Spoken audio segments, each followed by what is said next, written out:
Cette histoire est écrite par Monsieur Ibrahima Ngom. Abonnez-vous à la chaîne YouTube Ibrahima Ngom Attitude pour plus d'histoires. Monsieur Sarr, un jeune enseignant sénégalais de 28 ans, était reconnu pour son amour inconditionnel pour l'enseignement. Ayant grandi dans une famille modeste, il comprenait l'importance de l'éducation et s'était promis de la transmettre aux jeunes générations. À son arrivée dans le petit village reculé où il avait été affecté, il s'était fait une mission personnelle de guider ses élèves vers la réussite. Monsieur Sarr enseignait avec passion, inspirant ses élèves à croire en eux-mêmes et à aspirer à de grandes choses. Les habitants du village respectaient Monsieur Sarr, bien qu'ils le trouvaient parfois naïf, car il n'était pas originaire de la région et ignorait certaines histoires étranges qui circulaient. Le village, à première vue calme, cachait des secrets que les villageois préféraient garder pour eux. Monsieur Sarr, quant à lui, restait concentré sur sa mission d'éducation, insensible aux murmures mystérieux qui flottaient autour de lui. Monsieur Sarr aimait ses élèves, même s'il avait remarqué quelques comportements étranges parmi eux. Parfois, il apercevait des regards perçants ou des murmures inexplicables qui s'échappaient dans la classe.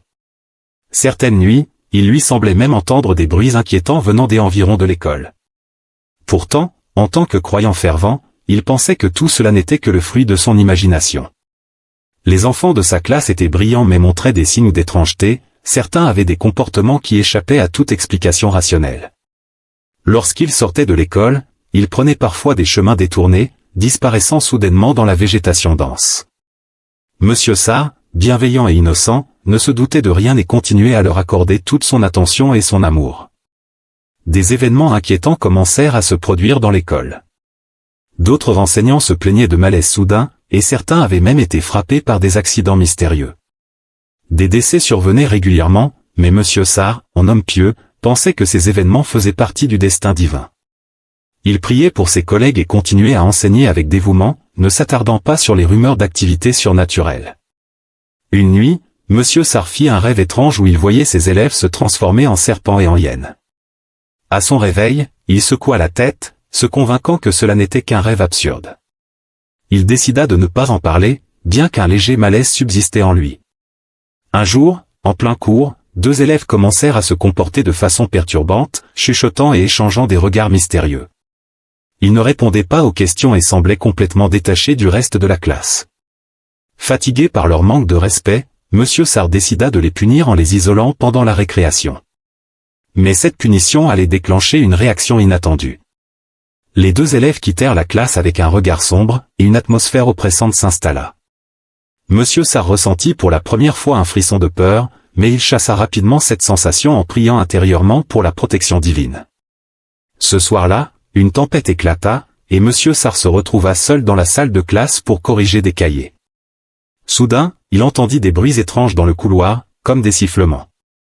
Curieux, il se leva pour voir ce qui se passait et aperçut avec horreur plusieurs élèves se transformer devant lui en serpents et en hyènes. La vision le glaça. Incapable de bouger, il comprit alors que ses élèves n'étaient pas de simples enfants.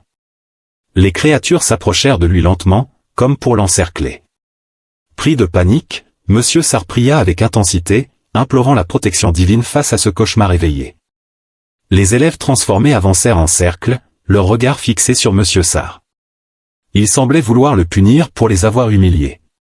Leur transformation en animaux menaçants n'était que l'expression de leur colère.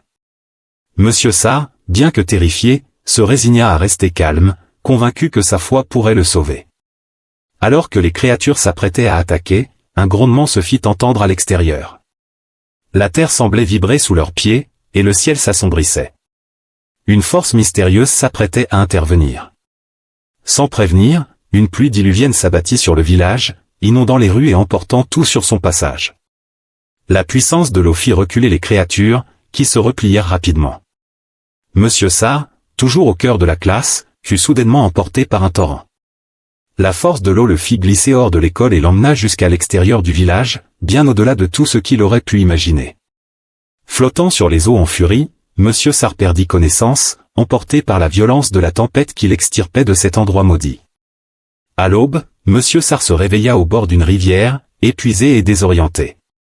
Un chasseur, qui passait par là, le découvrit et lui offrit de l'aide. Monsieur Sarr raconta son histoire, bien que le chasseur lui conseilla de garder certains détails pour lui, car personne ne croirait à son aventure. Monsieur Sarr écouta en silence, encore sous le choc de sa rencontre avec ces êtres surnaturels. Le chasseur, homme sage, lui expliqua qu'il était chanceux d'être encore en vie et que la pluie providentielle l'avait sauvé des griffes de ces sorciers. De retour dans son village d'origine, Monsieur Sarr décida de prendre du recul et de méditer sur ce qui lui était arrivé. Sa foi était plus forte que jamais, et il comprit que son innocence et sa bonté l'avaient protégé. Il promit de ne jamais laisser la peur dicter sa vie, mais de toujours rester vigilant aux signes que le monde lui offrait. Monsieur Sarr n'oublia jamais les élèves qu'il avait laissés derrière lui, même s'il préféra ne jamais retourner dans ce village. Il continua à enseigner, inspiré par cette épreuve qui avait renforcé sa conviction de guider les jeunes vers le bien. Les années passèrent, et Monsieur Sarr devint une figure respectée pour sa sagesse et son courage. Il raconta parfois son histoire à d'autres enseignants pour leur rappeler l'importance de la bienveillance et de la foi dans leur mission d'éducation. Cette aventure lui avait appris que, même face aux forces les plus sombres, la lumière de la bonté et de la foi pouvait triompher. La leçon de son histoire était simple, face à l'inconnu, il faut toujours garder foi et courage, car la bienveillance et la dévotion authentique finiront toujours par triompher du mal. Cette histoire est écrite par Ibrahima Ngom. N'oubliez pas de vous abonner à la chaîne YouTube Ibrahima Ngom Attitude pour plus d'histoires.